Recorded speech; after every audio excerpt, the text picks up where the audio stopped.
Hello student, स्वागत है आपका राज स्टडी पॉइंट के इस यूट्यूब चैनल पर। प्यारे बच्चों, पिछले क्लास में हम लोगों ने पढ़ा था कि प्रकाश क्या होता है, प्रकाश के गुण। अगर अभी तक आपने वो वीडियो नहीं देखा है तो उस वीडियो को जरूर देखें और चैनल को लाइक और सब्सक्राइब और शेयर जरूर करें। अभी हम स्टार्ट करते हैं। हम लोग पढ़ने वाले हैं प्रकाश का परावर्तन। चलिए हेडिंग लगाइए, प्रकाश का परावर्तन। प्रकाश का परावर्तन को बोलते हैं रिफ्लेक्शन ऑफ लाइट।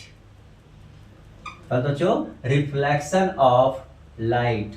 परावर्तन कैसे होता है समझते हैं। परावर्तन के लिए क्या क्या जरूरी है। सबसे पहले हम समझते हैं, दर्पण के माध्यम से समझते हैं कि परावर्तन कैसे होता है। परावर्तन के लिए सबसे ज्यादा जरूरी क्या चीज है कि हमें एक चिकना तल चाहिए, यानी कि एक चिकना सतह होना चाहिए और एक पालिशदार सतह होना चाहिए। देख सकते हैं कि एक चिकना सतह होनी चाहिए और एक पालिशदार सतह होनी चाहिए।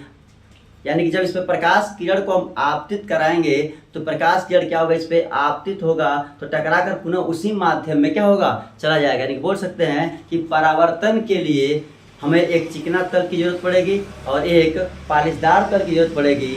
यानी कि हम बोल सकते हैं कि जब प्रकाश किरण किसी चिकने व पालिशदार तल पर टकराता है पुनः उसी माध्यम में वापस लौट जाता है, इसी घटना को बोलते हैं प्रकाश का परावर्तन।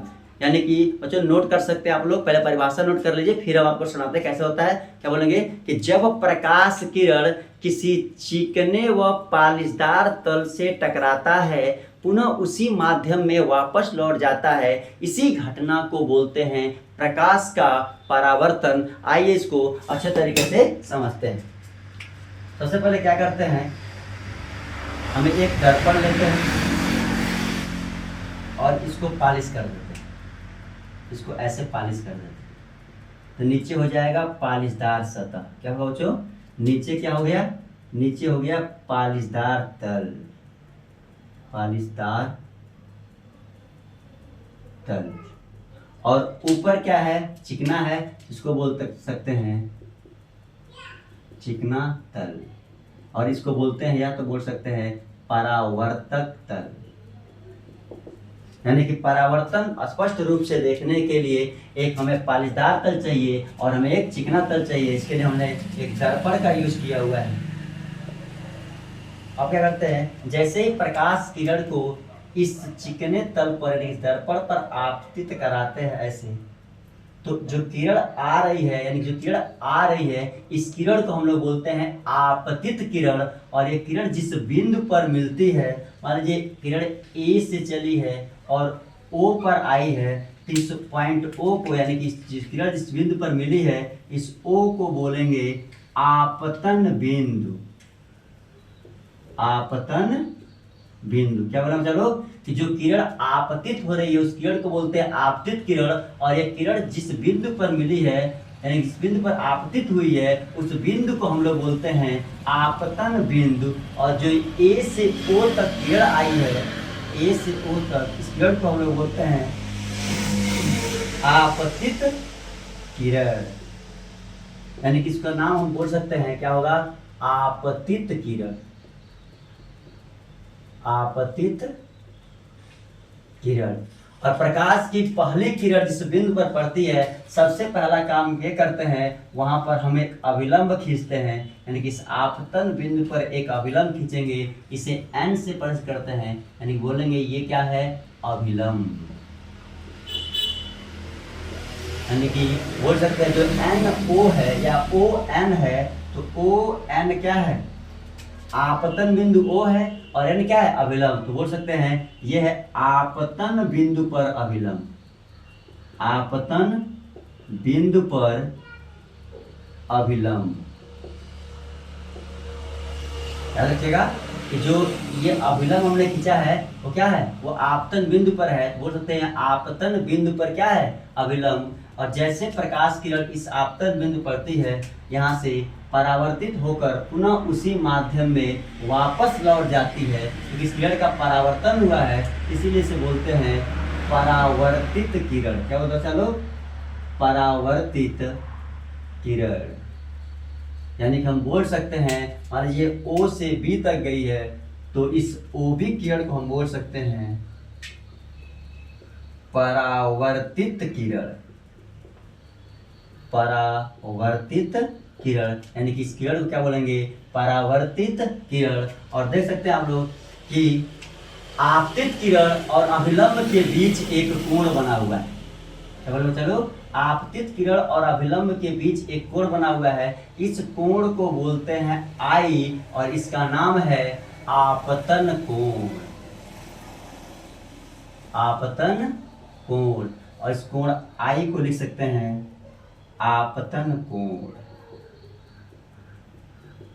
और देखिए अभिलंब और परावर्तित किरण के बीच भी एक कोण बना है। इस कोण को दिखाते हैं आर से और इसे बोलते हैं परावर्तन कोण। क्या बोलते हो चलो, परावर्तन कोण। यानी किसको दिखाएंगे, कोण आर से और इसे बोलते हैं परावर्तन कोण। एक बार रिविजन करते देखिए, एक बार रिविजन कर देते हैं कि सबसे पहले हमने एक दर्पण लिया, ऊपर क्या है चिकना तल जिसको हम लोग परावर्तक पृष्ठ बोलते हैं, नीचे हमने पालिश किया हुआ पालिशदार तल बोल सकते हैं। कि जब प्रकाश किरण को हम इस दर्पण पर आपतित कराते हैं तो जो किरण आती है उसे बोलते हैं आपतित किरण, और जिस बिंदु पर पड़ती है उसे बोलते हैं आपतन बिंदु। और प्रकाश की पहली किरण जिस बिंदु पर पड़ती है सबसे पहला काम करते हैं वहां पर एक अभिलंब खींचते हैं ताकि ये पता चले कि प्रकाश किरण कितने एंगल पे मुड़ रही है। और प्रकाश किरण जो आपतित हो रही है और उस पर टकराने के बाद ये किरण क्या होती है, परावर्तित हो जाती है पुनः उसी माध्यम में। क्या होगा, टकराने के बाद ये किरण यानी कि जैसे प्रकाश किरण जिस पर आपतित होती है, आपतित होने के बाद क्या होती है, टकरा कर पुनः उसी माध्यम में क्या होती है, चली जाती है। इसे हम लोग बोलते हैं परावर्तित किरण। क्या बोलेंगे, टकराने के बाद पुनः उसी माध्यम में क्या हो जाएगी, परावर्तित हो जाती है यानी चली जाती है, इसी माध्यम चली जाती है। इसको हम लोग बोलते हैं परावर्तित किरण। क्या बोलते हैं, परावर्तित किरण। यानी कि बोल सकते हैं, इसका परिभाषा फिर से दे सकते हैं। क्या बोलेंगे कि जब प्रकाश की किरण, क्या बोलिएगा, जब प्रकाश की किरण, क्या बोलेंगे चलो, जब प्रकाश की किरण किसी चिकने व पालिशदार तल से टकराता है। तो बोलिएगा जब प्रकाश की किरण किसी चिकने, यहाँ पर क्या है चिकना, जब प्रकाश की किरण किसी चिकने व पालिशदार तल से टकराता है पुनः उसी माध्यम में वापस लौट जाता है, इसी घटना को बोलते हैं प्रकाश का परावर्तन। बोल सकते हैं कि जब प्रकाश की किरण किसी चिकने व पालिशदार तल से टकराता है और पुनः उसी माध्यम में वापस लौट जाता है, इसी घटना को बोलते हैं प्रकाश का परावर्तन। उसी माध्यम को तो ये हो गया कि अगर मैं हाथ ऐसे कर रहा हूँ तो वाई में, ऐसे भी कर रहा हूँ तो वाई में, यानी कि वाई एक माध्यम, ये भी वाई क्या हो गया, एक माध्यम, जिस माध्यम में आया उसी माध्यम में वापस चला गया। अब आता है परावर्तन का नियम। घड़ी लगाइए, परावर्तन का नियम। परावर्तन का नियम याद रखिएगा। परावर्तन के दो नियम होते हैं। कितने नियम होते हैं, परावर्तन के दो नियम होते हैं। आइए पहले नियम को समझते हैं। पहला नियम क्या बोलता है, देखिए आपतित किरण, क्या बोलेंगे, ये आपतित किरण और ये परावर्तित किरण, और ये आपतन बिंदु पर क्या है, अभिलंब। क्या बोलिएगा, आपतित किरण, परावर्तित किरण और ये आपतन बिंदु पर अभिलंब, तीनों एक ही बिंदु पर स्थित होते हैं। क्या बोलेंगे, आपतित किरण, परावर्तित किरण और ये आपतन बिंदु पर अभिलंब, तीनों एक ही बिंदु पर स्थित होते हैं। आइए नोट करते हैं, क्या लिखेंगे, आपतित किरण कमा परावर्तित किरण तथा आपतन बिंदु पर अभिलंब। क्या बोलिएगा, आपतन बिंदु पर अभिलंब, तीनों एक ही बिंदु पर स्थित होते हैं, स्थित होते हैं। एक बार फिर बोल देते हैं, क्या बोलिएगा, आपतित किरण, परावर्तित किरण तथा आपतन बिंदु पर अभिलंब, तीनों एक ही बिंदु पर क्या होते हैं, स्थित होते हैं। बात करें अगर दूसरे नियम की, समझिएगा,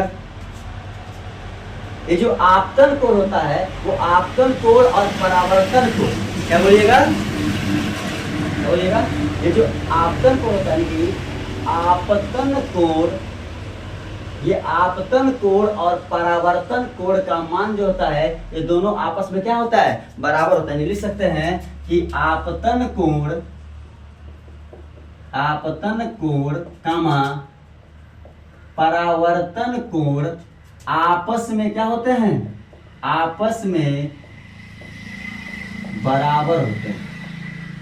जैसे हो सकते हैं आपतन कोण तथा परावर्तन कोण का मान आपस में क्या होता है, बराबर होता है। उम्मीद है इतनी बात आप लोगों को समझ में आई होगी। एक बार और रिवीजन कर देते हैं। देखिएगा, हमने परावर्तन में क्या किया, एक दर्पण लिया, नीचे क्या पालीदार सतह है, ऊपर एक सीधा सतह है, और हमने प्रकाश किरण को आपतित कराया। जो प्रकाश किरण आती है उसे बोलते हैं आपतित किरण, और जो टकरा के चली जाती है उसे बोलते हैं परावर्तित किरण। और आपतित किरण और अभिलंब के बीच जो कोण बनता है उसे बोलते हैं आपतन कोण, उसे दिखाते हैं आई से। और परावर्तित किरण और अभिलंब के बीच जो कोण बनता है उसे बोलते हैं परावर्तन कोण, उसको दिखाते हैं आर से। बात करें इसकी परिभाषा की तो क्या बोलेंगे कि जब प्रकाश की किरण किसी चिकने व पालिशदार तल से टकराता है, क्या बोलिएगा, जब प्रकाश की किरण किसी चिकने व पालिशदार तल से टकराता है पुनः उसी माध्यम में वापस लौट जाता है, इसी घटना को बोलते हैं प्रकाश का परावर्तन। प्रकाश के परावर्तन के दो नियम हैं। पहला नियम क्या है, आपतित किरण कामा परावर्तित किरण तथा इस आपतन बिंदु पर जो ये अभिलंब है, क्या बोलिएगा, आपतित किरण, परावर्तित किरण और आपतन बिंदु पर अभिलंब तीनों एक ही बिंदु पर क्या होते हैं, स्थित होते हैं। दिख रहा होगा। दूसरा नियम यह है कि आपतन कोण यानी कि आई तथा परावर्तन कोण आर का मान जो होता है वो आपस में बराबर होता है। अब आइए समझते हैं प्रैक्टिकल के माध्यम से इसको। बच्चों, आज हम लोग परावर्तन का प्रैक्टिकल करने वाले हैं, जिसमें हमने क्या किया है, पहले से धुआं किया हुआ है ताकि प्रकाश का पथ स्पष्ट रूप से दिखाई दे। और ये हमने लिया हुआ है, एक दर्पण लिया हुआ है, इसका परावर्तक पृष्ठ है और ये पालिशदार पृष्ठ है। और इस पर हम लोग क्या करेंगे, परावर्तन का प्रैक्टिकल देखेंगे। आइए देखते हैं कैसे करते हैं। आप लोग को स्पष्ट रूप से दिखाई दे रहा हो किरण। ये जो किरण है, ये जो इधर से आ रही है वो आपतित किरण है, और एक किरण जो है वो परावर्तित किरण है। कौन सी किरण है, एक किरण जो है वो आपतित किरण है और ये दूसरी किरण जो है वो परावर्तित किरण है। यानी कि किरण को बोलते हैं, आप जो किरण आ रही है उसको बोलते हैं आपतित किरण, और जो दर्पण से टकरा के उसी माध्यम वापस जा रही है उसे हम लोग बोलते हैं परावर्तित किरण। देखिएगा, जितने एंगल पे ये आ रही उतने एंगल से क्या हो रही है, परावर्तित भी हो जा रही है। स्पष्ट रूप से आप लोग को दिखाई दे रहा होगा।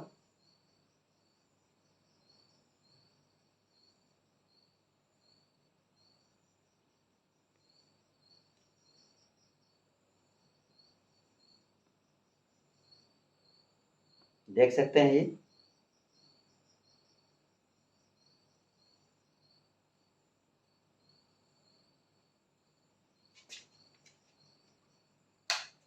आप भी इस तरीके से प्रैक्टिकल घर पे कर सकते हैं लेजर लाइट के माध्यम से।